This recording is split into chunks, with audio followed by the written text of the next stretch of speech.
할렐루야. 네. 마스크를 쓰니까 표정을 알 수가 없고 제 표정도 이렇게 잘 드러나지 않으니까 약간 어색한 것 같습니다.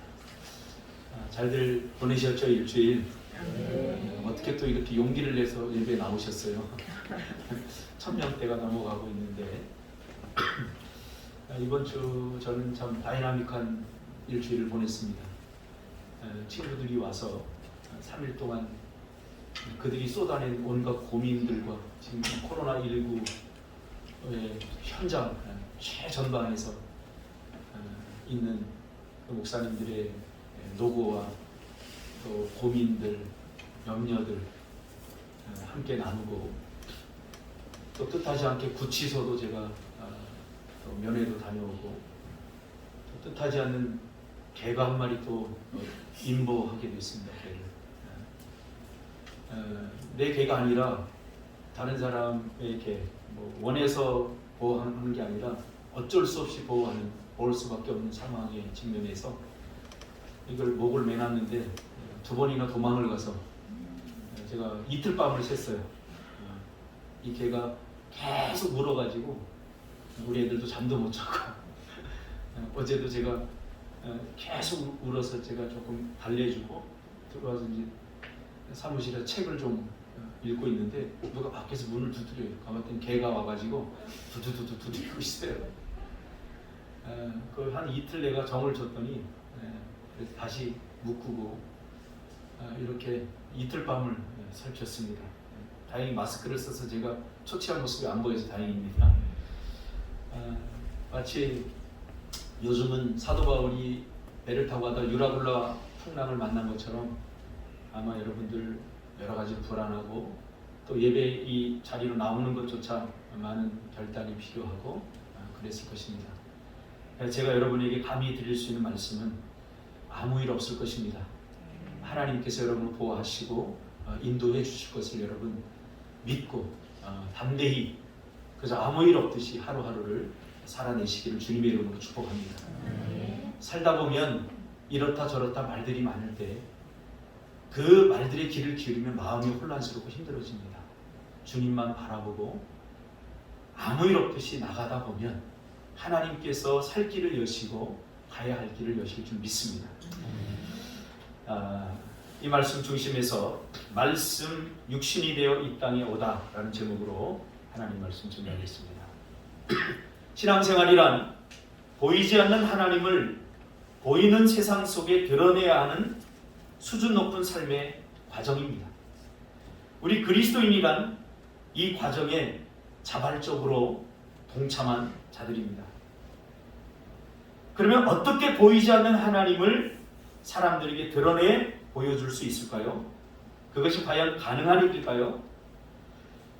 가끔 성경 공부를 하거나 전도를 하다 보면 그 현장에서 이런 질문을 받기도 합니다. 하나님을 보여주십시오. 그러면 내가 믿겠습니다. 정말 이럴 때는 어떻게 해야 되는지 난감하기만 합니다. 왜냐하면 하나님은 영이기에 눈에 보이는 방식으로 존재하지 않기 때문입니다. 그래서 우리의 눈으로 확인할 수 없지만 그러나 반드시 존재하시는 분이라는 사실을 우리는 잘 알고 있지 않습니까? 이러한 요구는 사실 인간의 한계 때문에 설명할 수 없는 부분입니다. 그러나 믿음 안에서 자연스럽게 해결되어지는 부분임을 우리는 너무나 잘 알고 있습니다. 신의 한계가 아니라 인간의 한계 때문에 이게 설명할 수 없는 거죠. 이러한 한계는 신 존재 증명의 세계에서뿐만 아니라 우리의 삶의 다양한 부분에서 드러나는 것이죠. 그러니까 존재의 한계가 아니라 인식의 한계죠. 인식할 수 없다고 존재하지 않는 것은 아니지 않습니까? 즉, 존재하지 않기 때문에 인식할 수 없는 것이 아니라 인식할 수 없기 때문에 존재가 부정당하고 있는 거죠. 보여줘. 어떤 형태로든 하나님이 살아계시다는 걸 내가 느끼게 해줘 라고 말하죠. 느낄 수 없고 보이지 않기 때문에 존재하지 않는다라는 논리를 사람들은 펴죠.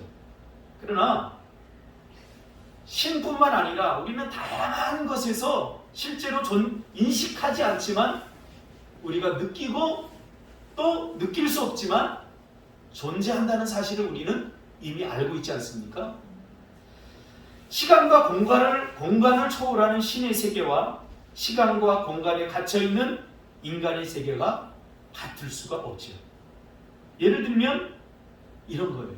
이게 이해가 될지 모르겠지만 준석 집사님 집에 냉장고 있어요? 네. 뻥치지 마세요. 보여주세요. 그럼 내가 믿을게. 없죠? 있습니다. 보여주세요. 내가 믿을게. 약간 이런 느낌이에요. 신을 보여주면 믿겠다. 시간과 공간. 그렇지만 저는 믿을게요. 평소 준석 집사님의 인격을 존중해서 믿을게요. 요즘 냉장고 없는 사람이 어디 있겠습니까? 그러니까 이런 식의 논리는 상당히 억지라는 거예요. 억지라는. 보이지 않기 때문에 시간과 공간의 제약을 받는 우리에게 이런 식으로 눈에 보이지 않고 느끼지 않기 때문에 신이 존재하지 않는다라고 하는 주장은 이거 말도 안 되는 주장이라는 사실이죠. 그런데 이런 억지를 사단이 부리고 이런 단순한 논리에 많은 사람들이 넘어가고 있다는 사실입니다. 인간은 여기에서 저기를 볼 수 없습니다. 시력의 한계가 아니라 바로 공간의 한계 때문입니다. 눈에 보이지 않고 다 설명할 수 없지만 분명히 존재하는 것들이 있음을 우리는 인정하며 살아가고 있지 않습니까?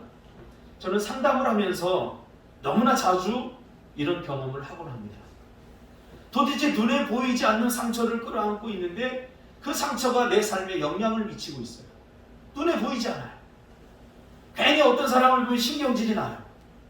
근데 왜 내가 도대체 저 사람을 보면 신경질이 나는지 알 수가 없어요. 내 안에 상처가 고스란히 남아서 눈에 보이지 않고 느낄 수는 없지만 자기 자신의 삶에 영향을 미치고 있다는 것. 이 심리적인 곳뿐만 아니라 우리의 삶의 다양한 곳에서 존재하고 있지만 우리가 볼 수 없고 느낄 수 없는 부분과 더불어 함께 살아가고 있다는 거죠. 그런 의미에서 신이 존재하면 보여달라는 식의 주장은 완전 억지라고 생각할 수밖에 없는 거죠. 그럼에도 불구하고 하나님은 보이는 세상 속에 살아가는 사람들에게 보이지 않는 당신의 존재를 드러내기 위해서 정말 애쓰시고 계시다는 것을 성경 여러 곳에서 우리는 발견하게 됩니다. 특히 이 성탄절이 그렇습니다. 성탄이 그렇습니다. 왜냐하면 한 사람이라도 더 구원하기 위해서입니다. 죄송에 찌든 인간은 뼛속까지 보이는 것이 전부라고 완고한 고집을 부리며 살아가기 때문입니다. 때로는 죽어봐야 안다고 너스레를 떨기도 합니다. 하나님이 어디 있어? 지옥이 어디 있고 천국이 어디 있어? 얼마 전에 센세이션을 일으켰던 나훈아의 테스 형. 테스 형도 이게 지금 도대체 무슨 말인가 했더니 소크라테스 형. 테스 형 사는 게 이렇게 힘들어. 이렇게 그런 가사가 있더라고요. 세상은 또 왜 이래? 제가 그랬어요. 그 노래를 들으면 참 노래 좋은데 질문의 대상을 바꿔야 된다. 테스 형은 몰라. 너 자신을 알라고 그랬지. 이게 테스 형한테 100번 물어봤자 세상이 왜 힘들고 사는 것이 왜 이렇게 힘든지 테스 형은 대답해 줄 수 없어요. 하나님께 물어봐야죠. 그래서 많은 목사님들이 이 테스 형을 가지고 설교를 했다고 그러더라고요. 설교할 것까지 있겠습니까? 이 죄악이 주장하는 한계를 깨기 위해서 하나님은 사랑하는 아들 독생자 예수를 이 땅에 인간의 몸을 입혀 보내신 것입니다. 그래서 눈에 보이지 않는 말씀이라는 방식으로 존재하던 신이 인간의 존재 방식인 육신의 몸을 입고 이 땅에 오신 것입니다. 이 요한복음의 내용은 굉장히 헬라적입니다. 왜냐하면 인간의 존재 방식을 설명하는 데 있어서 헬라 사람들이 어떻게 생각하는지를 이 요한복음을 기록한 저자는 정확히 누군지 몰라요. 제자 요한, 장로 요한이라고도 하지만 아무튼 이 요한은 헬라적 사고에 찌든 사람들의 존재 방식에 대해서 너무나 잘 알고 있었던 사람이에요. 그래서 신이 존재하는 방식은 로고스, 말씀이다 라고 그들을 이해시키기 위해서 로고스라고 하는 말씀의 개념을 가지고 겁니다. 그러니까 신이 존재하는 방식은 눈에 보이지 않는 말씀의 방식인 거죠. 인간은 눈에 보이는 방식으로 존재하죠. 성탄절은, 예수님이 이 땅에 오신 사건은 눈에 보이지 않는 말씀이라는 방식으로 존재하던 신이 인간의 존재 방식인 육신의 몸을 이 땅에 오신 사건입니다. 이것은 절대적 희생이요 헌신인 거죠. 요한복음 14장 8절 이하에 보면 빌립이 예수님께 뭐라고 합니까? 이렇게 질문합니다. 빌립이 이르되 주여 아버지를 우리에게 보여주시옵소서. 그리하면 족하겠나이다. 되게 겸손한 표현 같아요. 근데 빌립은 아직 하나님을 보고 싶었던 겁니다. 예수님이 하나님의 실체로 왔지만 그 예수님을 하나님으로 인정하고 받아들이지 않은 겁니다. 그래서 보여주면 내가 좋겠습니다. 이렇게 요구를 합니다. 그러자 예수님이 이렇게 대답을 하죠. 빌립아, 내가 이렇게 오래 너희와 함께 있을 때 내가 나를 알지 못하느냐? 라고 말하면서 나를 본 자는 아버지를 보았거늘 어찌하여 아버지를 보이라 하느냐? 라고 말합니다. 그러면서 10절에 정말 중요한 말을 하죠. 내가 아버지 안에 거하고 아버지가 내 안에 거하는 것을 내가 믿지 아니하느냐? 이렇게 얘기합니다.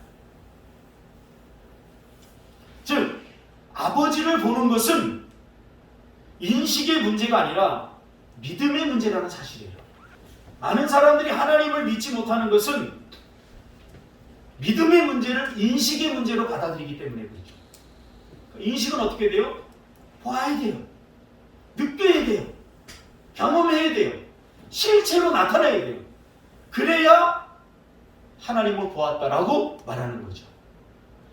그러나 예수님은 우리 인간의 한계 때문에 신의 존재하는 방식이 눈에 보이지 않는 방식, 우리가 느낄 수 없는 방식이기 때문에 이건 인식의 문제가 아니라 믿음의 문제다라고 빌립에게 지금 이야기를 하고 있는 거죠. 내가 너희에게 이르는 말은 스스로 하는 것이 아니라 아버지께서 내 안에 계셔서 그의 일을 하시는 것이다 라고 말합니다. 제가 미얀마 선교를 가서 우리 저 아이들의 복음을 전했어요. 복음을 전했더니 우리 아이들이 그리스도를 인식하고 그리스도를 믿음으로 받아들이더라고요. 이 복음의 현장에서 늘 제가 경험하는 거예요. 그러니까 우리 부모님들의 고민이 뭡니까? 나는 예수를 믿는데 우리 자녀들은 과연 예수를 믿을까? 라고 하는 퀘스천 마크를 항상 달고 있지 않습니까? 근데 그 현장에서 제가 성경 공부를 이렇게 하면서 정말 하나님의 은혜가 저 아이들 안에 있다는 것을 제가 확신하게 되었습니다. 그러니까 인식의 문제로 자꾸 우리가 접근하면 안 돼요. 믿음의 문제로 접근해야죠.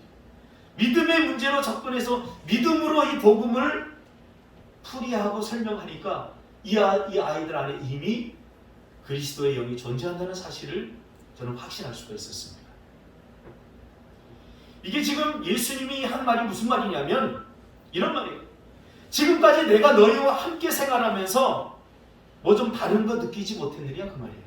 빌립아, 내가 너희들과 지금 3년 동안 함께 하고 있는데 나와 함께 생활하면서 뭐 좀 다른 거 느끼지 못했어? 이렇게 말하는 거죠. 내가 인간의 본성 안에 갇혀 행동하더냐? 아니면 뭔가 다르더냐? 사람으로서 당연히 해야 하는 본성적인 악을 행한다거나 예를 들어서 미움, 시기, 질투 이런 것들 때문에 시간을 내가 낭비한 적 있더냐? 아니면 보통 사람으로서 할 수 없는 일이라 여겨지는 기적과 이적을 내가 보지 못했느냐? 그 말이죠. 보이지 않는 하나님은 인간의 몸을 입혀서 보이게 하신 거예요. 근데 여기서 또 문제가 생기죠. 왜? 보았는데도 인식의 문제로 접근하니까 예수 그리스도가 하나님의 아들이라는 사실을 믿지 못하게 된 거죠. 여러분, 이게 인식의 한계입니다. 여러분, 자꾸 인식으로 신앙을 접근하면 큰일 납니다. 이성으로 자꾸 접근하면 큰일 납니다. 믿음의 문제로 접근을 해야 되는 거죠. 뭔가 나와 함께 보내면서 다른 것을 내가 보지 못했느냐? 예수님에게 그 보편적 인간의 삶을 살아내면서도 초월적인 신의 삶을 사는 예수님을 본 거죠. 그것을 통해서 하나님은 예수님이 신인데 인간의 몸을 입고 오셨다는 것을 보여주기를 원했다는 거예요. 참 궁색하지만. 왜? 이것은 신의 한계가 아니라 인간의 한계이기 때문에 아무리 설명해도 잘 설명 못해요. 이런 거죠. 우리 옥명 집사님, 우리 수연이가 많이 컸죠? 뭐 대화 잘 되죠? 예. 평소에 뭐 잘 되죠? 대화? 뭐 오늘 가서 물어보세요. 수연아, 너는 인생이 뭐라고 생각하냐? 한번 물어보세요. 자기 수준의 대답할 거예요. 대화는 할 수 있지만 이런 깊이 있는 영적인 통찰을 얻기 위한 대화를 할 수 없다는 거죠. 이런 거예요. 그 아이 앞에서, 우리 소연이 앞에서 집사님이 그 아이를 이해시키기 위해서 인생이란 뭐고 아무리 얘기해 보세요. 엄마 밥 줘 그럴 거예요. 걔하기 위해서 인생은 배고플 때 밥 먹는 거예요. 하나님, 신인 하나님과 우리 인간은 질적으로 차이가 있어서 인식의 문제로 다가가면 설명해도 설명이 안 되는 거예요. 이번 주에 친구 목사가 와서 컴퓨터가 고장이 나가지고, 이 친구는 대학 때부터 다른 거 한 게 아니라 매일 컴퓨터 뜯었다 고쳤다 하는 거예요. 그 교회 시스템이 얼마나 잘 되어 있는지 몰라요. 근데 저는 기계치라 참 신기해요. 뭐 하드가 고장나서 뭐 어쩌고저쩌고 몇 번이 어쩌고저쩌고 하면서 막 하는데 저한테 설명을 막 해요. 그래서 저는 머리 아파, 그만해. 얘는 설명하도 난 못 알아들어. 그냥 되게만 해줘 그랬어요. 제가. 이게 제 스타일이에요. 되게만 해줘. 그랬더니 아니야 형 일로 와봐. 그래서 막 설명을 해요. 안 돼, 됐어. 듣고 싶지 않아. 왜냐하면 저는 잘 이해를 못 하겠어요. 전 굉장히 문과 체질이거든요. 뭘 잘하겠어요. 이거 한 번만 부팅하면 되고 또 이렇게 하면 그 자체가 머리 안에서 막 회로가 막 돌아가는데 막 복잡해요. 그래서 집사람한테 컴퓨터 사자 그랬어요. 할렐루야. 이런 질적인 차이가 있다고요. 질적인 인간과 신. 그러니까 예수님은 자기 스스로 자기가 원하는 대로, 자기가 하고 싶은 대로 말하고 행동하고 존재하신 것이 아니라 철저히 내 안에 계신 하나님의 말씀을 따라 순종함으로 내가 하나님 안에 있고 하나님이 내 안에 있다는 것을 드러내는 삶을 살았다고 말씀하고 있는 것입니다. 그러니까 누군가 나에게 해코지를 했어요. 준석 집사님, 태안이가 집사님 애를 낳는데 태안이 집사님이 와가지고 준석이 닮아 더럽게 못생겼네. 그럼 어떤 마음이 들 것 같아요? 때려주고 싶은 마음. 이거 인간의 본성이 느끼는 마음이에요. 근데 그 순간에 예수님이 그래도 때리면 안 되고 사랑해야 된다 라고 말한다면 그렇게 내 안에 있는 미움을 몰아내고 주님이 주시는 마음에 순종을 해야 되겠죠. 그러니까 예수님이 이제 그런 방식으로 사셨다는 거예요. 수많은 인간의 본성을 자극하는 일들이 세상에 많이 있었고 예수님도 그런 일에 다 노출되어 있었지만 예수님이 우리 인간의 본성적인 삶과 다른 것은 완전한 인간이었지만 철저히 내 안에 계신 하나님의 인도하심을 따라 느끼고 경험하고 순종했다는 거예요. 그렇기 때문에 달랐다는 거예요.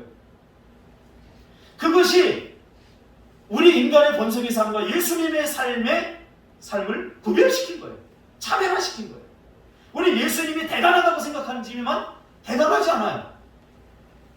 우리도 내 안에 계신 하나님, 내 안에 계신 성령의 말씀에 반응하고 순종하면 충분히 세상과 다른 이런 질적인 삶을 만들어낼 수 있다고 예수님은 지금 빌립에게 설명하고 있는 거죠. 너 나하고 같이 3년 동안 살아보지 않았어? 뭐 다른 거 느껴보지 못했어? 만약 그걸 느꼈다면 바로 이 차이야. 하나님이 내 안에 있고 내가 하나님 안에 있어. 바로 이 말이에요. 단순히 나는 내 안에 있는 나로 사는 것이 아니라 내 안에 계신 하나님으로 내가 살았다는 거예요. 이런 방식으로 예수님은 이 땅에 보이지 않는 하나님을 드러내는 삶을 사셨다는 거죠. 그래서 예수님은 자주 말씀하셨습니다. 요한복음 6장 38절에 보니까 내가 하늘에서 내려온 것은 내 뜻을 행하려 함이 아니요 나를 보내신 이의 뜻을 행하려 함이니라. 그러면서 나를 보내신 이의 뜻은 내가 내게 주신 자 중에 내가 하나도 잃어버리지 아니하고 마지막 날에 다시 살리는 이것이냐. 그러니까 예수님이 그렇게 내 뜻을 다 버리고 내 육신적인 본성의 삶을 다 버리고 철저히 내 안에 계신 주님의 하나님의 영으로 살았던 이유는 하나님이 보내신 그 영혼 중에 한 사람이라도 더 구원하기 위해서 그랬다는 거예요. 오늘 우리가 하나님의 말씀에 순종하는 것에 대해서 우리가 굉장히 좀 세속화되어 있어요. 왜? 순종하면 복 받는다. 이런 논리로 우리가 매칭을 시킵니다. 그런 게 아니에요. 순종은 결국 구원과 연관이 되어 있어요. 나 한 사람 순종함으로 내 안에 계신 하나님의 그 성령의 인도함에 순종함으로 무엇이 일어나느냐? 또 다른 누군가가 구원에 이르게 된다는 사실. 내가 누군가 미워질 때 그것을 내 본성에 의해서 미워하고 시기하고 질투하는 것이 아니라 성령이 주신 내 안에 그 뜻에 순종하면 한 사람의 새 생명이 태어난다는 거죠. 그래서 예수님은 자주 말씀하셨죠. 이 한계를 이어줘, 이 인간의 한계, 인간의 본성으로 살려가는 한계를 이어주는 다리 역할을 하기 위해서 신이신 하나님이 인간의 몸을 입고 이 땅에 오신 사건이 바로 성탄절입니다. 그러니까 예수님은 자신을 통해서 사람들이 하나님을 보기를 원하셨던 거예요. 누구를 통해서요? 예수 그리스도를 통해서 하나님을 보기를 원했던 거죠. 그 완벽한 하나님의 계획에 일치하는 일입니다. 오늘 본문 14절에서 말씀이 육신이 되어 우리 가운데 거하시매 라고 표현하고 있습니다. 나를 본 자는 아버지를 본 것이죠. 좀 논리를 확장해 보면 세상이 우리를 보고 하나님을 보아야 한다는 사실입니다. 예수 그리스도를 보고 사람들이 하나님을 보았다라고 말했듯이 이제 우리는 우리 안에 예수가 거하고 예수 안에 우리가 거하기 때문에 나를 본 자는 내 삶을 통해 내 모습을 통해서 하나님을 보아야 한다는 사실이죠. 이게 성탄의 의미입니다. 나의 삶을 통해 내 인격을 통해 투영되는 하나님 나라와 하나님. 주변 사람들이 세상 사람들이 나를 통해서 하나님을 보고 있나요? 라고 우리 자신에게 질문을 할 필요가 있죠. 그래서 예수님이 오신 거죠. 우리 이것이 불가능하다고 생각해요. 그래서 예수님이 인간의 몸을 입고 육신의 몸을 입고 가능하다 라고 선언하시면서 우리에게 이 길을 열어놓으신 것입니다. 이렇게 보이지 않는 하나님을 보이는 세상 속에 드러낼 때 그것이 곧 하나님의 영광이 된다라고 오늘 본문은 말해주고 있습니다. 그것을 가능하게 하신 분이 바로 예수 그리스도입니다. 요한이 이렇게 선언하고 있습니다. 그러면 우리는 삶으로 하나님을 보여주는 사람들입니다. 이게 성탄의 의미입니다. 말씀을 그려내는 사람들이 하나님의 말씀을 그려내야 되는 거죠. 그림을 잘 모릅니다만은 그림을 좋아하긴 합니다. 그림을 이렇게 보면은 참 감동이 오는 그림들이 있어요. 이처럼 하나님의 말씀으로 우리는 우리의 삶을 그려내야 되는 거죠. 어떻게? 하나님을 그려내야 돼요. 하나님. 우리의 삶을 통해서.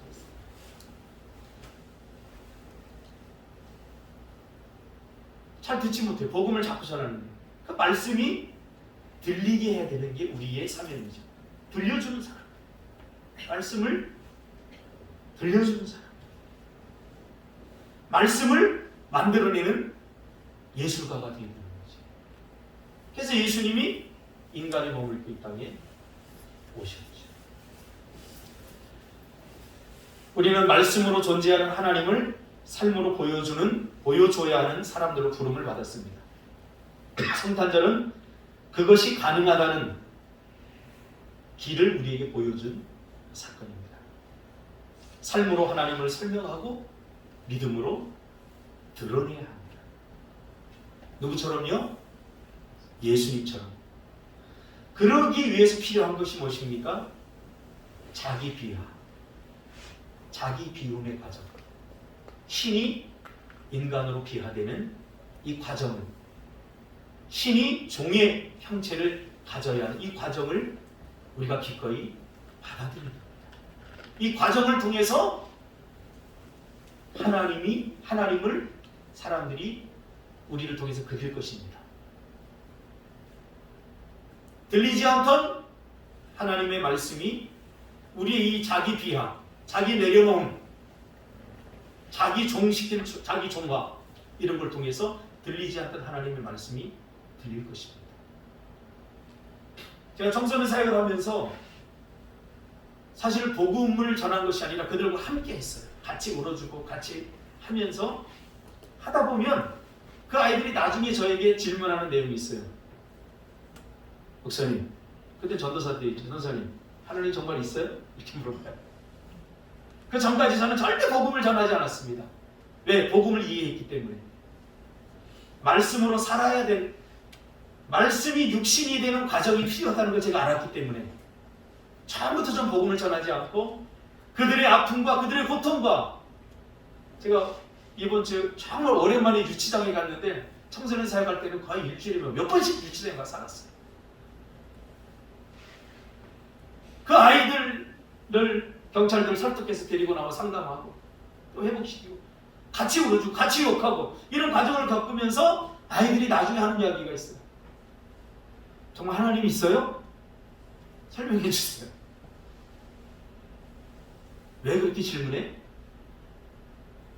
아니 목사님이 그냥 우리들한테 값없이 이렇게 하는 거 보니까요 뭔가 있긴 있는 것 같아요. 뭔가 있긴 있는 것 같아요. 말씀이 육신이 되는 이 과정을 우리가 겪게 됩니다. 여러분, 복음을 전한다는 게 입으로 전하는 것이 아닙니다. 예수님은 말씀 한마디로 우리를 다 구원하실 수 있었던 분이에요. 야, 사탄 죽어! 다 할 수 있어요. 그러나 예수님은 이 인간의 삶에 개입하셨어요. 인간의 몸을 입고 오셨다는 거예요. 여기서 우리가 깨달아야 돼요. 사실 제가 설교 한 10년 이상을 해보니까 설교 멋지게 하는 거 참 쉽더라고요. 그러나 설교하기가 점점 어려워져요. 학문적으로 준비하는 것들로 멋진 말을 꾸미고 하는 것은 정말 쉬워요. 이제는 눈 감고도 저는 준비 안 하고 다 할 수 있어요. 근데 설교가 점점 어려워지는 부분은 어떤 부분이냐면 말씀을 인카네이션하는, 성육신화하는 이 과정이 참 힘들어요. 이것 때문에 밤잠을 자지 못하고 단어 하나를 고쳐 쓰고 본문 내용을 바꾸기도 하고.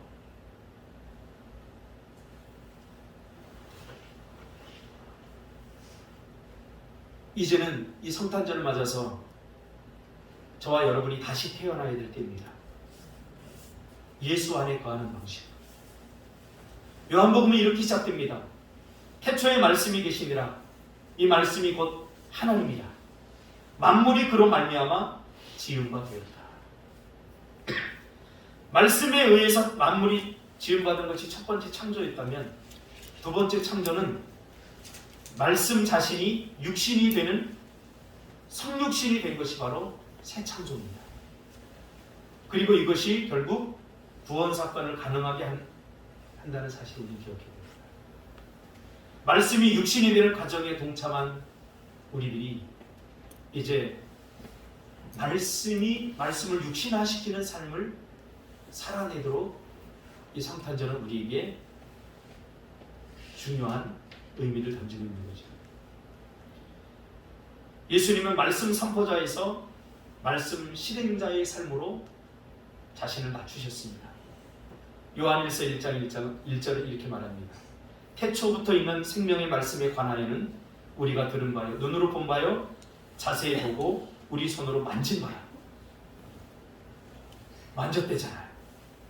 우리가 보았대잖아요. 눈에 보이지 않는 하나님. 물론 이렇게 말한 이유가 있어요. 왜냐하면 당시 영지주의자들 때문에. 영지주의자들은 눈에 보이지 않는 영의 세계는 거룩한 것이지만 눈에 보이지 않는 육체의 세계는 참 지저분한 거다. 죄악이다.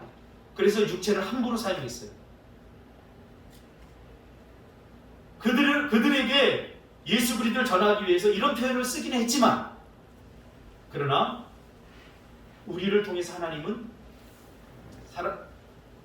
하나님을 만지기를 원하고 보기를 원하고 듣기를 원하는 거죠. 욥기 42장 5절에 아주 절묘하게 욥이 경험한, 욥이 본 하나님, 욥이 만져본 하나님에 대해서 욥은 이렇게 고백하고 있죠. 주님이 어떤 분이라는 것을 지금까지는 제가 귀로만 들었습니다. 그러나 이제는 제가 눈으로 주님을 봅니다.